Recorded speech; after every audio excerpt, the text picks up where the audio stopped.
The first video on brain hacks is about the importance of eating, sleeping, exercising, and drinking water to improve brain function.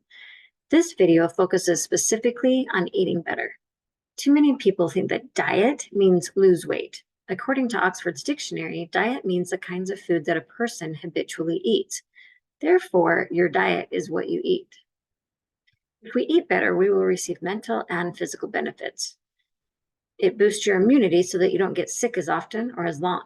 It improves your focus, which helps you improve your study time and test scores. And if you're not hangry, you can focus on more important things.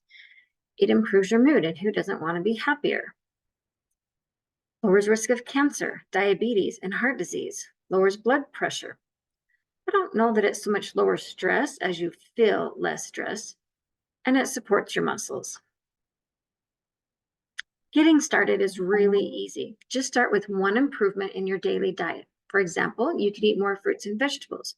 You could switch to whole grains. You could drink more water. A good rule of thumb is to drink half your body weight in ounces. So for example, I weigh 120 pounds, so I need to drink 60 ounces in water each day. Also, pay attention to serving sizes. Most serving size is only 1 cup. And I know many college kids whose cereal bowl would hold 8 servings. For an adult, 1 to 2 pizza slices is a serving. So half a pizza is too much. Work on eating better for the next 32 days to form a better habit in your life. Mark off each day that you practice your eating healthy goal. If you forget a day, it's okay. You do not need to start over. Just view this as positive affirmation to start fresh tomorrow. Remember, you were only given one body, so take care of it so it takes care of you.